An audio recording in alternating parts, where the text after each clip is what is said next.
ಪ್ರೀತಿಯ ವಿದ್ಯಾರ್ಥಿಗಳೇ, ಕಳೆದ ತರಗತಿಯಲ್ಲಿ ನಾವು ಆಸನದ ಮೇಲೆ ಆಸನ ಗದ್ಯ ಭಾಗವನ್ನು ಬರೆದಿರುವಂತಹ ಡಾಕ್ಟರ್ ಶಿವರಾಮ್ ರವರ ಪರಿಚಯವನ್ನು ಮಾಡಿಕೊಂಡ್ವಿ.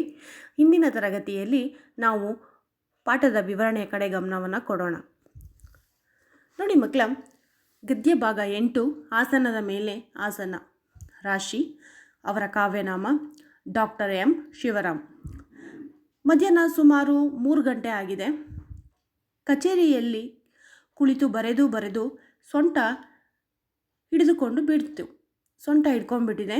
ರೆಕಾರ್ಡ್ ರೂಮ್ಗೆ ಹೋಗಿ ಒಂದು 5 ನಿಮಿಷದ ನೆಲದ ಮೇಲೆ ಮಲಗಿದರೆ ನೋವು ಕಡಿಮೆ ಆಗ್ಬೋದೆಂದು ಅಲ್ಲಿಗೆ ಹೋಗಿ ಯಾರಿಗೂ ಕಾಣದ ಒಂದು ಮೂಲೆಯಲ್ಲಿ 2 ದಫ್ತರ ಅಂದರೆ ಫೈಲು ತಲೆದಿಂಬಾಗಿ ಮಾಡಿಕೊಂಡು ಮಲಗಿದೆ ಅಂತ ಹೇಳ್ತಿದ್ದಾರೆ. ಹಾಗೆ ಏನಿದ್ರೆ ಬಂದುಬಿಟ್ಟಿತ್ತು. ಯಾರೋ ಬಂದು ನನಗೆ ಎಬ್ಬಿಸಿದಂತಾಯಿತು.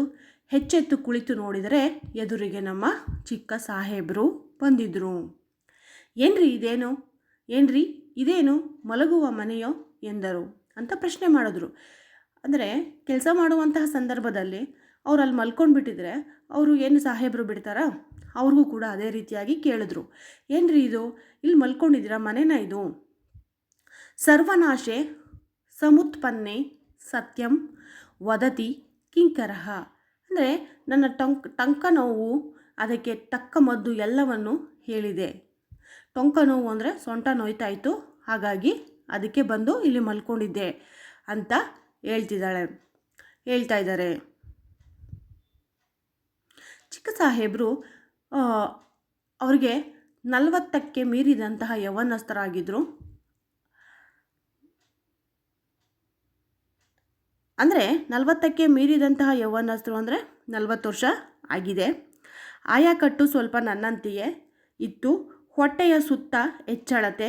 3 ಸಾರಿ ಕೆಮ್ಮಿದರೆ ಅವ್ರಿಗೆ ದಮ್ಮು ಬರುವ ಜಾತಿಯವರು. ನನ್ನ ಕಷ್ಟವನ್ನು ಕೇಳಿ ಬಹಳವಾಗಿ ಪಶ್ಚಾತ್ತಾಪವನ್ನು ಪಟ್ಟರು. ಹಾಗೂ ಜೋರಾಗಿ ನಡೆದರೆ ಉಬ್ಬಸ ಬರುತ್ತದೆಯೇ ಅಂತ ಕೇಳಿದ್ರು. ಬಿಸಿಲಿನಲ್ಲಿ ಬೆವರುತ್ತದೆಯೇ ಅಂತಲೂ ಕೂಡ ಕೇಳಿದ್ರು. ಊಟವಾದ ಮೇಲೆ ಎದೆ ಒತ್ತುತ್ತದೆಯೇ ಎಂದರು. ತೇಗು ಬರುತ್ತದೆಯೇ ಎಂದರು. ನಾನು ಸ್ವಾಭಾವಿಕವಾಗಿ ಮುಚ್ಚುಮರೆ ಇಲ್ಲದೆ ಹೊಟ್ಟೆ ತುಂಬ ಉಣ್ಣುವವನು.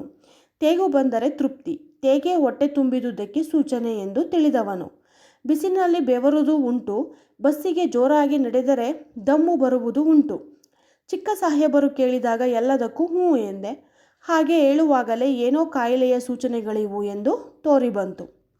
ನೀವು ನೋಡಿರ್ಬೋದಲ್ವಾ, ಈಗೇನಾದ್ರು ಹುಷಾರಿಲ್ಲ ಅಂತಂದರೆ, ನಿಮಗೆ ನೆಗಡಿ ಆಗಿದೆಯಾ, ಜ್ವರ ಇದೆಯಾ, ತಲೆನೋವಿದೆಯಾ ಅಂತ ಕೇಳ್ತಾರಲ್ವ ಡಾಕ್ಟ್ರು. ಅದೇ ರೀತಿಯಾಗಿ ಅವ್ರ ಸಾಹೇಬರು ಕೂಡ ಕೇಳಿದ್ರು. ನನಗೆ ಸ್ವಲ್ಪ ಸೊಂಟ ನೋಯ್ತಾಯಿತ್ತು, ಅದಕ್ಕೆ ಇಲ್ಲಿ ಬಂದು ಮಲಗಿದೆ ಅಂತ ಅವ್ರು ಹೇಳಿದಾಗ, ಹಾಗಾದರೆ ನಿಮಗೆ ಇದೆಲ್ಲ ಇದೆಯಾ ಅಂತ ಕೇಳಿದ್ರು. ಬಿಸಿಲಿನಲ್ಲಿ ಬೆವರುತ್ತೀರಾ, ಜೋರಾಗಿ ನಡೆದ್ರೆ ಉಪ್ಸ ಬರುತ್ತಾ, ಹಾಗೆ ಊಟ ಆದಮೇಲೆ ಎದೆ ಒತ್ತುತ್ತಾ, ತೇಗ್ ಬರುತ್ತಾ ಅಂತೆಲ್ಲ ಕೇಳಿದ್ರು. ಅವ್ರು ಕೇಳ್ತಾ ಇದ್ದಿಂದ ನೋಡಿಬಿಟ್ಟು ನನಗೇನು ಅನ್ನಿಸ್ತು, ನನಗೆ ಯಾವುದೋ ಕಾಯಿಲೆ ಇರಬೇಕೇನೋ ಅಂತ ನಾನು ಅಂದ್ಕೊಂಡೆ. ನಂತರ ಸಾಹೇಬರು ಸಂತುಷ್ಟಿಯಿಂದ ನಗುತ್ತಾ ಹೇಳಿದರು, ನನಗೂ ಹೀಗೆಯೇ ಆಗಿತ್ತು 2 ವರ್ಷದ ಕೆಳಗೆ. ಕೊಬ್ಬು ಜಾಸ್ತಿಯಾಗಿ ಎಲ್ಲಿ ಬೇಡವೋ ಅಲ್ಲೆಲ್ಲ ತುಂಬಿಕೊಳ್ಳುತ್ತದೆ, ಹಾಗೂ ಹೃದಯದ ಸುತ್ತಲೂ ತುಂಬಿಕೊಳ್ಳುತ್ತದೆ.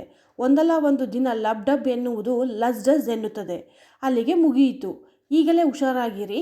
ಈ ಟೊಂಕ ನೋವು ಮೊದಲ ಸೂಚನೆ. ಆಸನಗಳನ್ನು ಹಾಕುವುದನ್ನು ಕಲಿಯಿರಿ. ಈ ಹೆಚ್ಚು ಕೊಬ್ಬೆಲ್ಲ ಕರಗಿ ನೀರಾಗಿ ಜಿಂಕೆಯಂತೆ ದೇಹ ಚಿಮ್ಮುತ್ತದೆ, ಹೃದಯ ಪರಿವರ್ತನೆಯಾಗುತ್ತದೆ ಎಂದರು. ಆಸನಗಳನ್ನು ಹಾಕುವ ಒಂದು ಪುಸ್ತಕವನ್ನು ಸೂಚಿಸಿದರು. ಇವರು ಹೇಳಿದ ಕೂಡಲೇ ಹೃದಯದ ಪರಿವರ್ತನೆ ಆಯಿತು, ನನಗೆ ಬದಲಾವಣೆ ಆಯಿತು. ಲಬ್ ಡಬ್ ಎಂದು ಹೊಡೆದುಕೊಳ್ಳುವ ಹೃದಯ ಒಮ್ಮೊಮ್ಮೆ ಲೊಬೋ ಲೊಬೋ ಅನ್ನುವಂತಾಯಿತು. ಒಮ್ಮೆ ಒಂದು ಗಳಿಗೆ ನಿಂತೇ ಹೋಯ್ತೋ ಅನ್ನುವಂಥ ರೀತಿಯಲ್ಲಿ ನನಗೆ ಅನ್ನುವಂಥ ರೀತಿಯಲ್ಲಿ ಆಯಿತು. ನನ್ನ ಆಟ ಆಯಿತು, ವಿಮಾ ಕಂಪನಿ ಮುಳುಗಿತು ಎನ್ನುವ ವೇಳೆಗೆ ಲಬ್ ಲಬ್ ಲಬ್ ಅಂತ ಮತ್ತೆ ಡಬ್ ಡಬ್ ಎಂದು ಅಂದಿತು.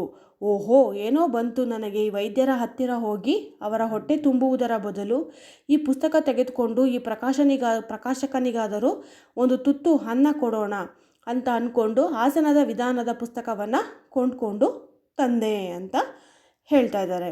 ನಂತರ ಏನು ಮಾಡಿದ್ರು, ಬೆಳಗ್ಗೆ ಏಳುತ್ತಲೇ ಆಸನಗಳನ್ನು ಪುಸ್ತಕ ನೋಡಿಕೊಂಡು ಹಾಕಲು ಆರಂಭ ಮಾಡಿದ್ರು.